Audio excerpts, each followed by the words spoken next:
Hello friends, welcome back to study मानिया।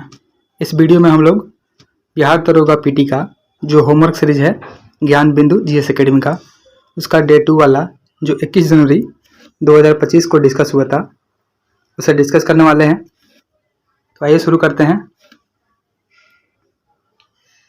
हमारा पहला क्वेश्चन है, हाल ही में भारत सरकार की किन दो योजनाओं ने अपने 10 वर्ष पूरे किए हैं?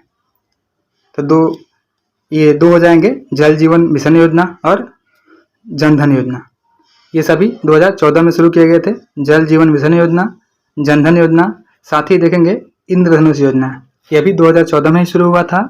और स्वच्छ भारत मिशन योजना, यह भी 2014 में ही शुरू किया गया था। आगे देखेंगे स्मार्ट सिटी मिशन योजना कब शुरू की गई थी। तो जो स्मार्ट सिटी मिशन योजना जो शुरू की गई थी यह 2015 में शुरू की गई थी। और आयुष्मान भारत योजना कब शुरू की गई थी? जो आयुष्मान भारत योजना है यह 23 सितंबर को 2018 में शुरू की गई थी। याद रखेंगे 23 सितंबर 2018 में शुरू की गई थी। साथ ही याद रखेंगे कि भारत का पहला स्मार्ट सिटी जो है वह भुवनेश्वर उड़ीसा का हो जाएगा और 100वां जो स्मार्ट सिटी है वह शिलोंग मेघालय का हो जाएगा। आते हैं अगले क्वेश्चन पे। अगला क्वेश्चन है, 33वीं प्रगति बैठक का आयोजन कहाँ किया गया और इसका उद्घाटन किसने किया है? तो जो 33वीं प्रगति बैठक का आयोजन है इसका उद्घाटन नई दिल्ली में किया गया था और इसके जो उद्घाटन करता है यह श्री नरेंद्र मोदी प्रधानमंत्री जी हैं। और मिशन प्रगति को कब लॉन्च किया गया था? तो साथ ही याद रखेंगे मिशन प्रगति को 2015 में लॉन्च किया गया था। अगला क्वेश्चन है,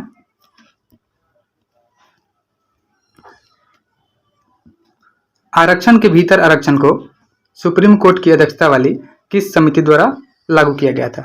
तो आरक्षण के भीतर जो आरक्षण है यह सुप्रीम कोर्ट की डीवाई चंद्रचूड़ समिति के द्वारा लागू किया गया था। साथ ही याद रखेंगे जो वर्तमान में सीजेआई हैं यह संजीव खन्ना जो थे इनके जगह पे अभी आ गए हैं बीआर गवई। नेक्स्ट है, सुप्रीम कोर्ट के पहले जो सीजेआई हैं यह हीरालाल जे कनिया हो जाएंगे। अगला क्वेश्चन है, सुप्रीम कोर्ट में कुल संख्या होती है न्यायाधीशों की, यह होती है 33+1 यानी 34 होती है।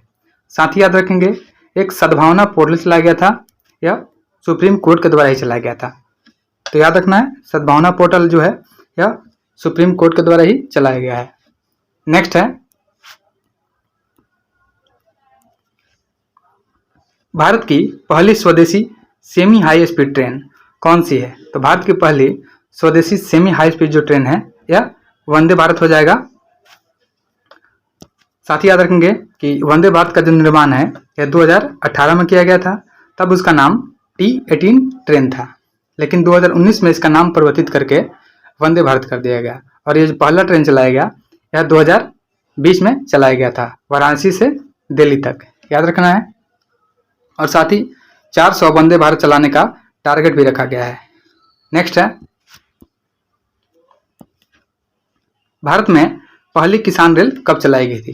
तो भारत में जो पहली किसान रेल चलाई गई थी यह चलाई गई थी 2020 में देवलाली से दानापुर तक। उसके बाद पहली तेजस रेल है कहाँ से कहाँ तक चली थी? तो जो पहली तेजस रेल है यह बनारस से अहमदाबाद तक चलाई गई थी। वहीं भारत की पहली डबल डेकर जो ट्रेन है उसका नाम बासुकी ट्रेन है। याद रखेंगे जो बासुकी ट्रेन है यह पहली डबल डेकर ट्रेन है और यह हरियाणा में चलाया गया था। नेक्स्ट है,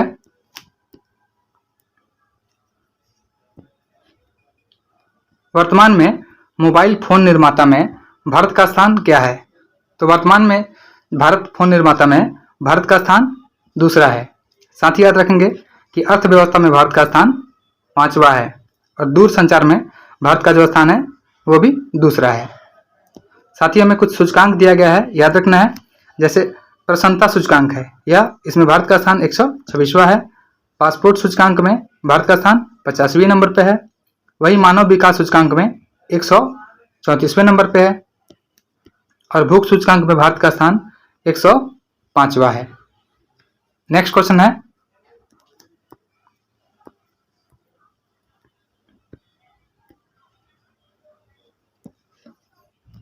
केंद्र सरकार द्वारा चालू वित्त वर्ष के लिए सन 2024-25 के तहत कितने खाते खोलने का लक्ष्य रखा गया है? तो यह 3 करोड़ जनधन खाते खोलने का लक्ष्य रखा गया है 2024-25 के तहत। वहीं विश्व की, यह वित्तीय हो जाएगा, विश्व की वित्तीय समावेशन की सबसे बड़ी जो योजना है यह जनधन योजना ही है। याद रखना है, विश्व की सबसे बड़ी वित्तीय समावेशन की जो योजना है वह जनधन योजना ही है। नेक्स्ट है, सुप्रीम कोर्ट द्वारा बाल विवाह रोकने के लिए किस एक पहल की शुरुआत की गई है? तो सुप्रीम कोर्ट के द्वारा बाल विवाह को रोकने के लिए बाल विवाह मुक्त गांव पहल की शुरुआत की गई है। साथ ही याद रखेंगे कि वर्तमान में बाल विवाह यह सर्वाधिक होता है किस राज्य में प्रचलित है? तो यह पश्चिम बंगाल में है और दूसरे नंबर पे बिहार हो जाएगा हमारा। उसके बाद देश की बात करते हैं, किस देश में सर्वाधिक बाल विवाह होता है? तो वह बांग्लादेश में होता है। साथ ही में हमें यह भी याद रखना है कि जो सुप्रीम कोर्ट का वर्णन है आर्टिकल 124 में दिया हुआ है। नेक्स्ट है, प्रधानमंत्री द्वारा किस वर्ष को संयुक्त राष्ट्र अंतर्राष्ट्रीय सहकारिता वर्ष के रूप में घोषित किया गया है? तो प्रधानमंत्री के द्वारा 2025 को संयुक्त राष्ट्र अंतर्राष्ट्रीय सहकारिता वर्ष के रूप में घोषित किया गया है। और सहकारिता मंत्रालय की स्थापना कब की गई है? तो सहकारिता मंत्रालय की जो स्थापना है यह 2021 में की गई है। साथ ही याद रखेंगे कि 2014 में एक मंत्रालय बनाया गया था जिसका नाम था आयुष मंत्रालय। आयुष मंत्रालय। उसके बाद 2020 में एक मंत्रालय बनाया गया था जो मानव संसाधन विकास मंत्रालय था। बाद में उसका नाम बदल के शिक्षा मंत्रालय कर दिया गया था। याद रखना है, 2020 में जो मंत्रालय बना था उसका नाम मानव संसाधन था, फिर बाद में शिक्षा मंत्रालय कर दिया गया। अगला है, सहकारिता मंत्रालय के मंत्री कौन है? तो सहकारिता मंत्रालय के जो मंत्री हैं यह अमित शाह जी हैं। आगे देखते हैं,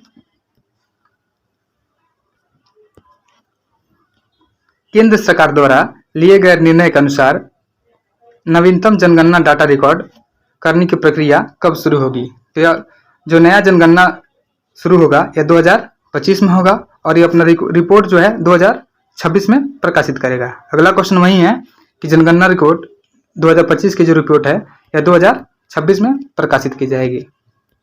साथ ही याद रखना है कि जनगणना जो अभी होने वाली है 2025 में, वर्तमान आयुक्त कौन है? तो ये हो जाएंगे मृत्युंजय नारायण। जो मृत्युंजय नारायण होंगे ये अभी के अध्यक्ष हो जाएंगे। और जो 2011 में जनगणना हुई थी उसके जो आयुक्त थे उनका नाम था सी चंद्रमौली।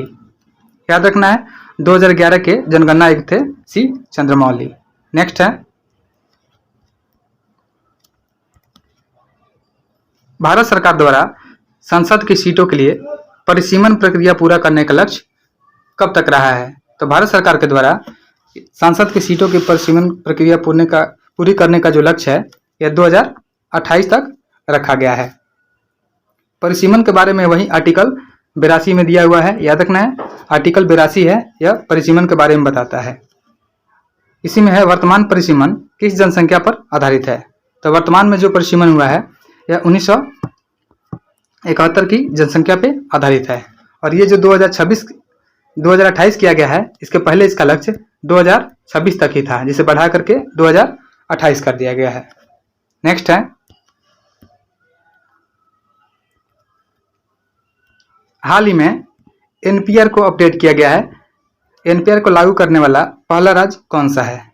तो हाल ही में एनपीआर को जो अपडेट किया गया है नेशनल पॉपुलेशन रजिस्टर, तो इसको लागू करने वाला पहला राज्य असम हो जाएगा। इसने 2019 में इसे लागू किया है। नेक्स्ट है,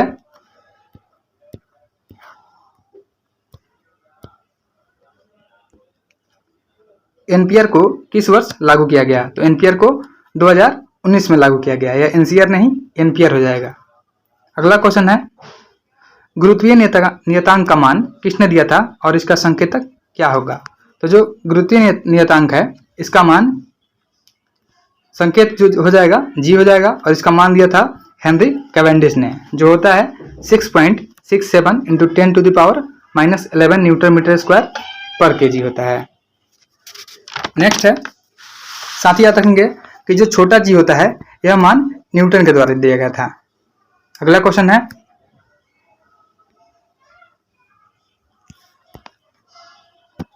पीएम फसल बीमा योजना की शुरुआत कब की गई थी?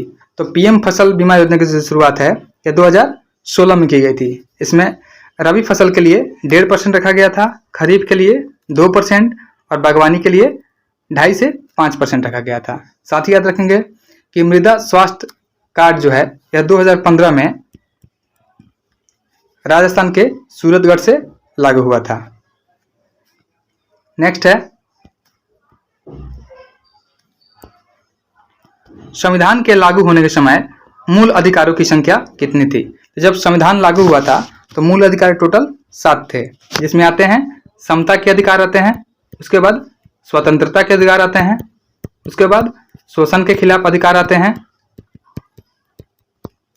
शोषण, उसके बाद धार्मिक स्वतंत्रता आता है, उसके बाद धार्मिक शिक्षा और संस्कृति आता है, और एक आता है संपत्ति का अधिकार, और एक आता है संवैधानिक उपचारों का अधिकार जो आर्टिकल 32 में दिया हुआ है।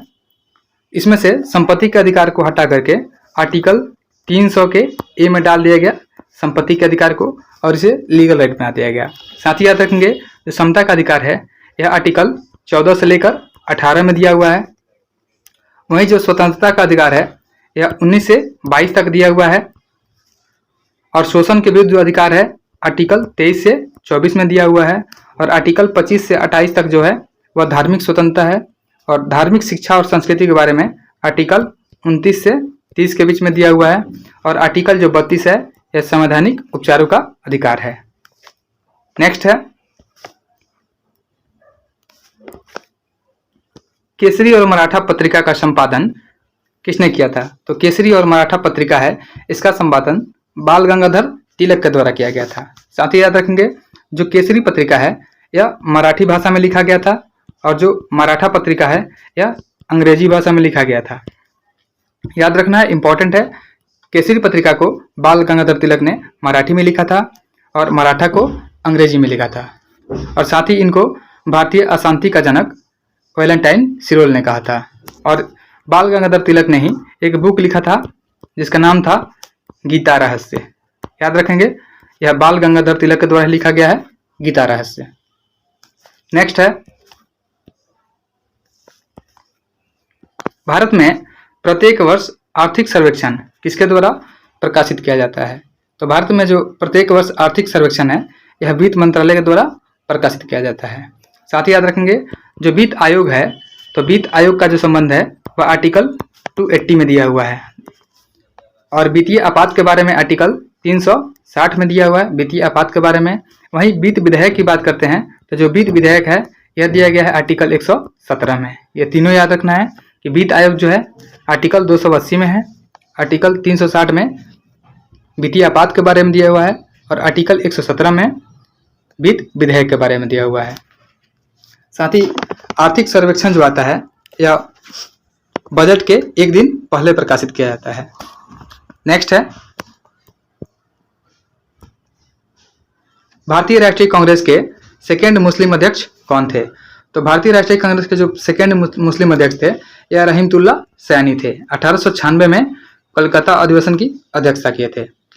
वहीं बदरुद्दीन तैयब जी भारतीय राष्ट्रीय कांग्रेस के जो पहले मुस्लिम अध्यक्ष थे ये 1887 में मद्रास में अध्यक्षता किए थे बदरुद्दीन तैयब जी।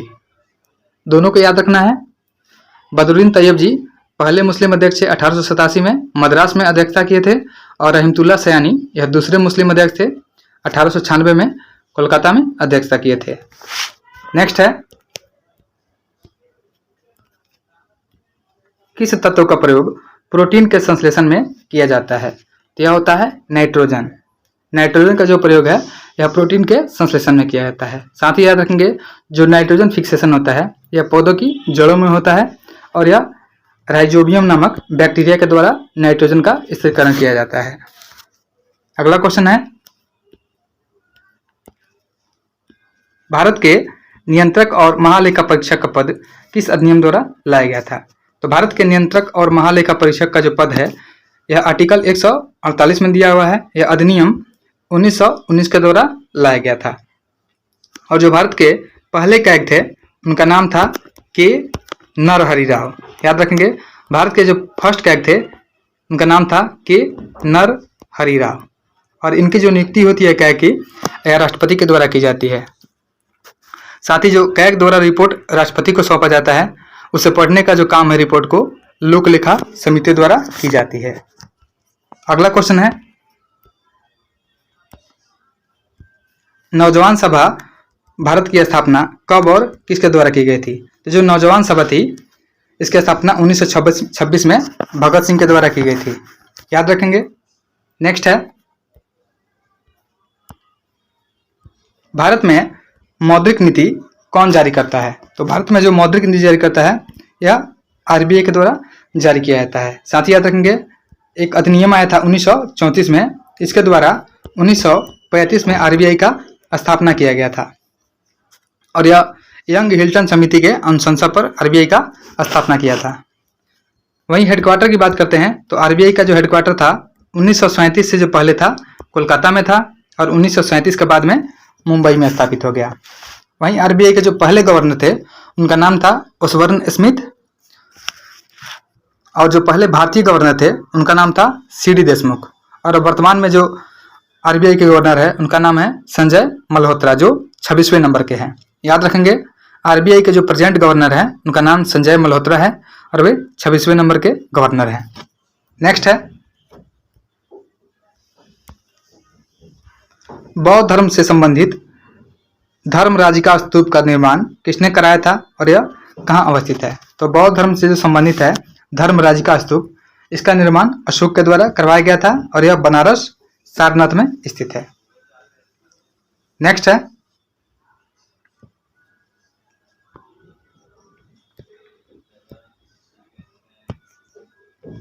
सार्वभौमिक टीकाकरण के लिए कौन सी योजना चलाई गई थी और इसे कब शुरू किया गया था? तो सार्वभौमिक टीकाकरण के लिए इंद्रधनुष योजना चलाई गई थी 2024 में से बलिया से शुरू किया गया था और उसमें 7 प्रकार के टीकाकरण के बारे में बताया गया है। नेक्स्ट है,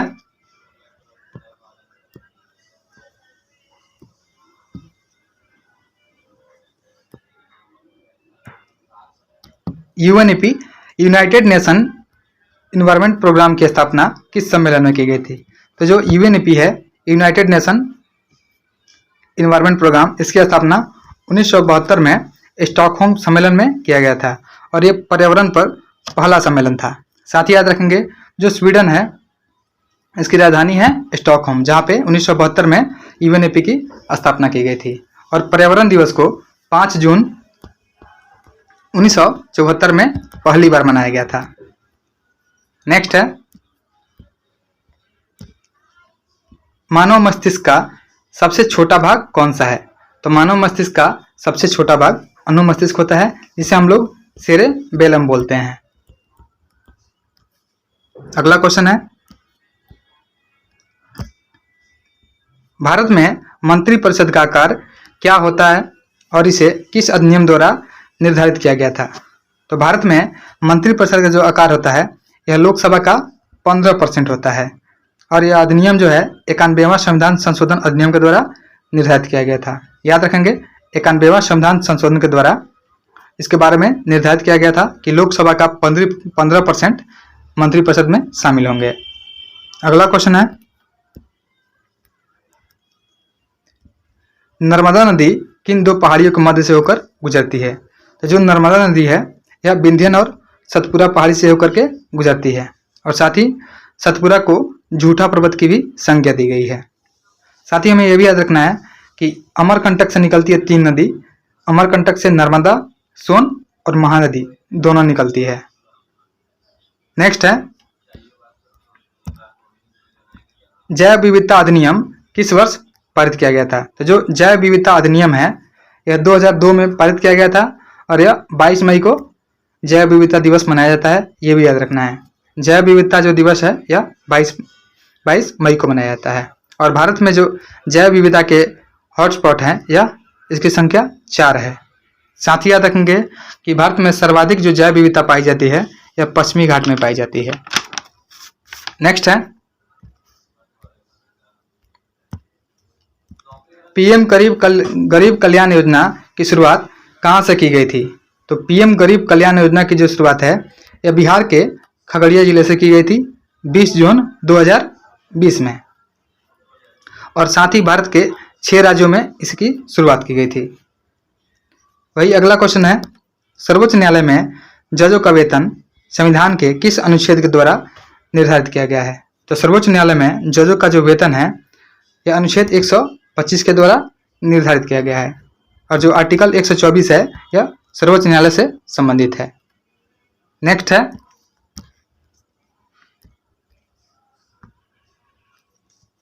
अभी बायोलॉजी, केमिस्ट्री और फिजिक्स और इकोनॉमिक्स है।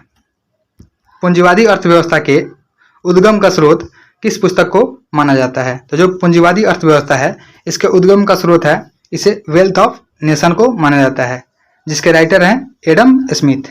Wealth of nation Adam Smith के द्वारा लिखी गई पुस्तक है। नेक्स्ट है, कृषि और उससे संबंधित क्षेत्र की अर्थव्यवस्था किस श्रेणी में रखा गया है? तो कृषि और उससे संबंधित जो क्षेत्र है उसे प्राथमिक क्षेत्र में रखा जाता है, जिसमें खनन भी शामिल होता है, मत्स्य पालन, ये सभी प्राथमिक क्षेत्र से संबंधित है। अगला क्वेश्चन है, गैस और जल विद्युत आपूर्ति अर्थव्यवस्था के किस क्षेत्र का विषय है? तो गैस और जल विद्युत आपूर्ति जो है यह अर्थव्यवस्था के सेकेंडरी क्षेत्र में आते हैं, जो विनिर्माण का क्षेत्र कहलाता है। इसमें जैसे इंडस्ट्री वगैरह है, यह सभी सेकेंडरी क्षेत्र में आते हैं। और जो तृतीय क्षेत्र होता है इसे सेवा क्षेत्र भी बोलते हैं। अगला क्वेश्चन वही है कि कौन सा तृतीय क्षेत्र का विषय नहीं है? तो ये जो पोशाक है यह द्वितीय क्षेत्र का विषय है। तृतीय क्षेत्र में आता है स्कूल आता है, जो डॉक्टर काम करते हैं अपना वो कोचिंग आता है, बैंक आता है, बीमा क्षेत्र, यह सभी तृतीय क्षेत्र से आता है। होटल भी तृतीय क्षेत्र में आएगा और रियल एस्टेट भी तृतीय क्षेत्र में आएगा। तो जो वस्त्र और पोशाक होगा यह सेकेंडरी क्षेत्र में आता है, तो हमारा आंसर डी हो जाएगा। नेक्स्ट है, भारतीय अर्थव्यवस्था का सेक्टर विभाजन किसके द्वारा किया गया था? तो भारतीय अर्थव्यवस्था का जो सेक्टर विभाजन है यह जॉर्ज फिशर के द्वारा किया गया था। इन्होंने इसे 5 भागों में बांटा था, जो 3 है, प्राइमरी, सेकेंडरी और टर्शियरी। तो टर्शियरी का इन्होंने सब पार्ट बनाया था, जिसमें एक था चौथा पार्ट हो जाएगा और एक 5वां हो जाएगा। नेक्स्ट है,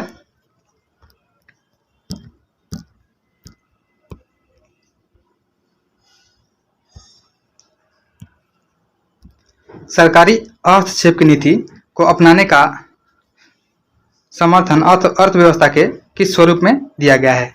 तो यह प्राइवेट सेक्टर में दिया गया है, सरकारी हस्तक्षेप नीति को अपनाने का समर्थन। नेक्स्ट है, समाजवादी अर्थव्यवस्था के विचार किसके द्वारा किया गया है? तो समाजवादी अर्थव्यवस्था का जो विचार है यह कार्ल मार्क्स के द्वारा किया गया है, जो जर्मनी के हैं। और कार्ल मार्क्स के द्वारा एक पुस्तक लिखा गया है जिसका नाम है दास कैपिटल। याद रखेंगे, दास कैपिटल बुक के जो रचनाकार हैं वह कार्ल मार्क्स ही हैं। नेक्स्ट है, वैसी अर्थव्यवस्था जिनका अन्य अर्थव्यवस्था के साथ कोई आर्थिक संबंध नहीं होता वह कहलाता है, तो उसे बंद अर्थव्यवस्था कहा जाता है। जैसे भारत की जो अर्थव्यवस्था है यह मिश्रित अर्थव्यवस्था है। बंद अर्थव्यवस्था का अर्थ होता है कि किसी अन्य देश के साथ उसका कोई भी व्यापार नहीं होगा। एग्जाम्पल के तौर पे नॉर्थ कोरिया है, जो किसी भी अन्य देश के साथ कोई व्यापार नहीं करता है, तो उसे बंद अर्थव्यवस्था का संज्ञा दिया जाएगा। नेक्स्ट है, भारत में किस प्रकार की अर्थव्यवस्था प्रचलित है? तो भारत में जो है यह मिश्रित समाजवादी अर्थव्यवस्था है। और मिश्रित समाजवादी अर्थव्यवस्था है, इसका सबसे पहला विचार यह जवाहरलाल नेहरू के द्वारा दिया गया था। वही 2014 में एक मॉडल आया था, PPP मॉडल आया था, जिसका फुल फॉर्म होता है पब्लिक प्राइवेट पार्टनरशिप। नेक्स्ट है, भारत में पहली बार राष्ट्रीय आय का आकलन कब किया गया था? तो भारत में जो पहली बार राष्ट्रीय आय का आकलन किया गया था यह 1868 में दादा भाई नौरोजी के द्वारा किया गया था, और इन्होंने प्रति व्यक्ति आय 20 रुपये बताया था। नेक्स्ट है, मूल मात्रकों की कुल संख्या कितनी होता है? तो जो मूल मात्रक होती है उनकी संख्या 7 होती है। अगला क्वेश्चन है, इसमें मिलान करना है। विद्युत धारा का मात्रक होता है एम्पियर, आवृत्ति का हर्ट्ज होता है, और सॉलिड एंगल जो होता है ठोस कोण उसका स्टेरेडियन होता है, और विद्युत शक्ति का वाट होता है। याद रखेंगे, विद्युत धारा का एम्पियर होता है, आवृत्ति का हर्ट्ज होता है, सॉलिड एंगल का स्टेरेडियन होता है, और विद्युत शक्ति का वाट होता है। नेक्स्ट है ऊर्जा मापने की अंतर्राष्ट्रीय इकाई। तो ऊर्जा मापने की जो अंतर्राष्ट्रीय इकाई है वह कैलोरी है। जब कैलोरी का बात आया तो यह भी याद रखेंगे कि कैलोरी खपत के आधार पर लाकड़ावाला समिति ने गरीबी का निर्धारण किया था और बताया था कि जो ग्रामीण लोग हैं उनको 2400 कैलोरी की आवश्यकता होती है और जो शहरी लोग हैं उन्हें 2100 कैलोरी की आवश्यकता होती है। नेक्स्ट है तापमान का एसआई मात्रक क्या है। तो तापमान का जो एसआई मात्रक होता है वह केल्विन होता है, न कि सेल्सियस। याद रखेंगे सेल्सियस नहीं केल्विन होगा। अगला क्वेश्चन है प्रकाश वर्ष किससे संबंधित है। जो प्रकाश वर्ष है यह दूरी से संबंधित है। एक प्रकाश वर्ष में होता है 9.46 इंटू 10⁻12 किलोमीटर। अगर इसे मीटर में चेंज करेंगे तो ये 9.46 इंटू 10⁻15 मीटर हो जाएगा। नेक्स्ट है निम्नलिखित में से कौन सी दीप्त तीव्रता की एसआई इकाई है। तो दीप्त तीव्रता की एसआई इकाई कैंडेला हो जाएगा। याद रखेंगे कैंडेला जो है दीप्त तीव्रता की एसआई यूनिट है। नेक्स्ट है वैसी भौतिक राशियां जिनमें केवल परिमाण होता है तथा दिशा डायरेक्शन नहीं होता है तो उन्हें अदिश राशि बोलते हैं। अगला क्वेश्चन है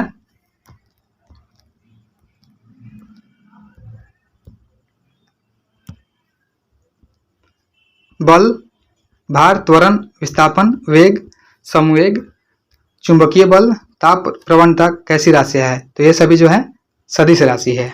याद रखेंगे। नेक्स्ट है यूकैरियोटिक व प्रोकैरियोटिक कोशिकाओं में पाया जाने वाला झिल्ली रहित अंग होता है।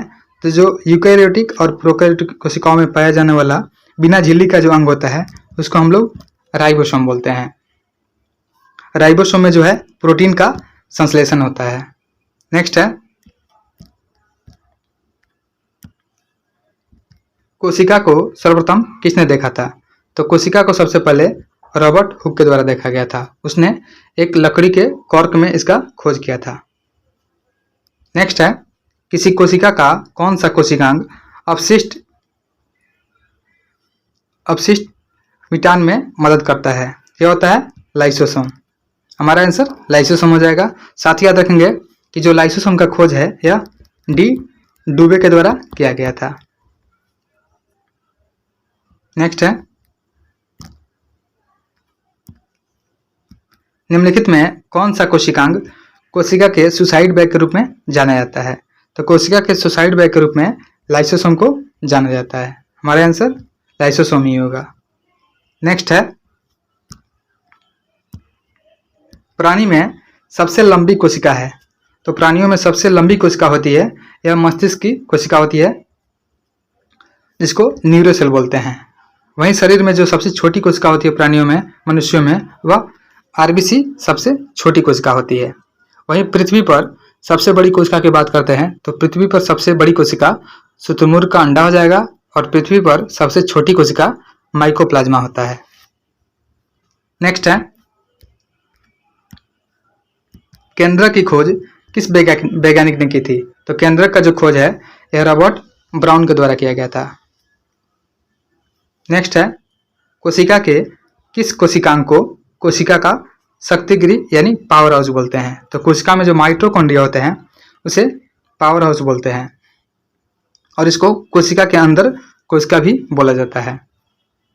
साथ ही याद रखेंगे जो माइटोकॉन्ड्रिया की खोज किया था उनका नाम था अल्टमैन, यानी अल्टमैन के द्वारा माइटोकॉन्ड्रिया का खोज किया गया था। नेक्स्ट है कोशिका की सबसे बाहरी दीवार का नाम बताएं। तो कोशिका की जो सबसे बाहरी दीवार होती है उसको कोशिका झिल्ली बोला जाता है। अगला क्वेश्चन है कोशिका में वितरित होने वाले अणुओं के लिए प्राथमिक पैकेजिंग एरिया का काम करने वाले अंग का नाम क्या होगा।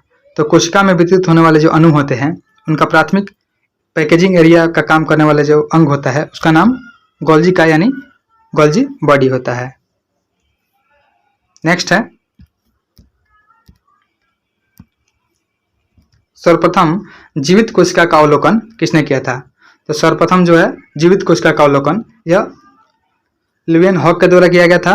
साथ ही याद रखेंगे इन्होंने आरबीसी का भी खोज किया था और स्पर्म का भी खोज किया था।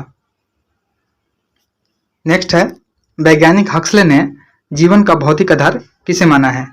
तो वैज्ञानिक जो है हक्सले, इन्होंने जीवन का भौतिक आधार जीव द्रव्य को माना है। अगला क्वेश्चन है कौन से कोशिकांग में श्वसन एवं ऊर्जा से संबंधित रासायनिक प्रक्रियाएं होती है? तो कोशिकांग में माइटोकॉन्ड्रिया है जिसमें श्वसन और ऊर्जा से संबंधित रासायनिक क्रियाएं होती है। नेक्स्ट 61 है कोशिका की ऊर्जा के रूप में किसको जाना जाता है? तो कोशिका की जो ऊर्जा होती है वह एटीपी के फॉर्म में रहती है। हमारा आंसर एटीपी हो जाएगा। नेक्स्ट है वनस्पति कोशिका में क्लोरोफिल का संबंध किससे है?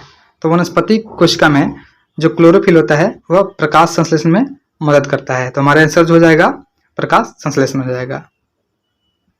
अगला क्वेश्चन है आरबीसी का निर्माण गृह एवं कब्रिस्तान गृह क्रमशः है।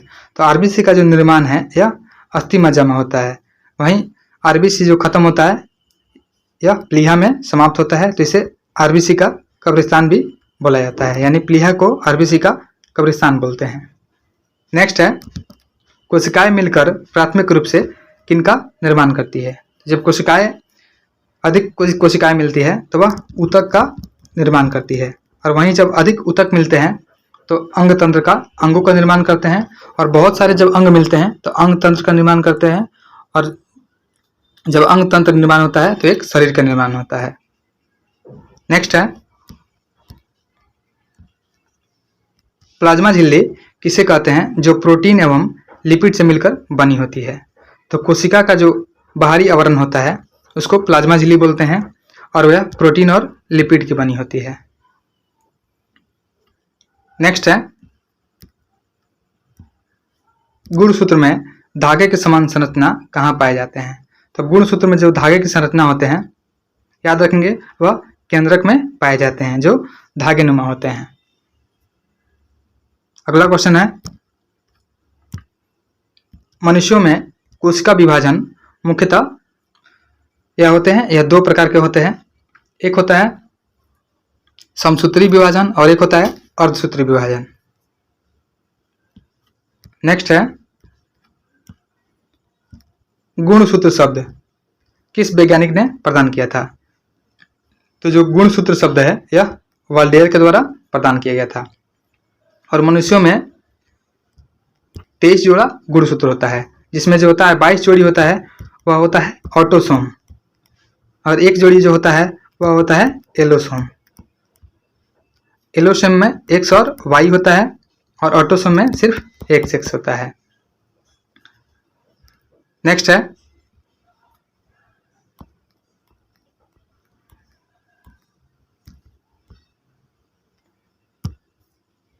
पादप कोशिकाओं का सबसे बाहरी आवरण निम्न में से क्या कहलाता है? तो पादप कोशिकाओं का जो सबसे बाहरी आवरण होता है उसको कोशिका भित्ति बोलते हैं, और यह सेलुलोज का बना होता है। याद रखेंगे यह सेलुलोज का बना होता है। नेक्स्ट है इसको सेल वॉल बोलते हैं। अगला क्वेश्चन है डीएनए के द्विहेलिक्स यानी डबल हेलिक्स प्रारूप को पहली बार किस वैज्ञानिक ने प्रस्तावित किया था? तो डीएनए का जो डबल हेलिक्स मॉडल होता है यह वाटसन और क्रिक के द्वारा प्रस्तावित किया गया था। वहीं जो आरएनए होता है वह सिंगल हेलिक्स होता है। अगला क्वेश्चन है साथ ही याद रखेंगे जो डीएनए का खोज यह फ्रेडरिक मिशर के द्वारा किया गया था। नेक्स्ट है कोशिका की क्रियात्मक गतिविधियां किसके द्वारा नियंत्रित होती है? तो कोशिका की जो क्रियात्मक गतिविधि होती है यह केंद्रक के द्वारा नियंत्रित होती है। हमारा आंसर केंद्रक हो जाएगा। अगला क्वेश्चन है दो या दो से अधिक शुद्ध पदार्थों के मात्र के विचार से एक निश्चित अनुपात में संयोग करने से बना पदार्थ जो होता है उसे यौगिक बोलते हैं, और उसमें अगर अशुद्धियाँ होगी या अनुपात जो होगा अनिश्चित अनुपात हो जाएगा तो उसे मिश्रण बोलेंगे। नेक्स्ट है ऐसे तत्व जिनमें धातु और अधातु के गुण पाए जाते हैं, यानी दोनों के गुण पाए जाते हैं, उसे उपधातु यानी मेटलॉइड बोलते हैं।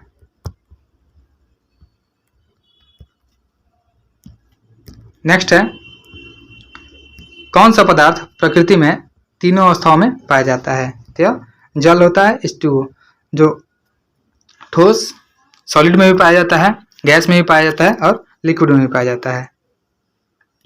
लास्ट क्वेश्चन है पदार्थ की चतुर्थ अवस्था है, तो पदार्थ की जो चतुर्थ अवस्था है उसको प्लाज्मा बोलते हैं। याद रखेंगे, पदार्थ की चतुर्थ अवस्था जो है उसको प्लाज्मा बोलते हैं।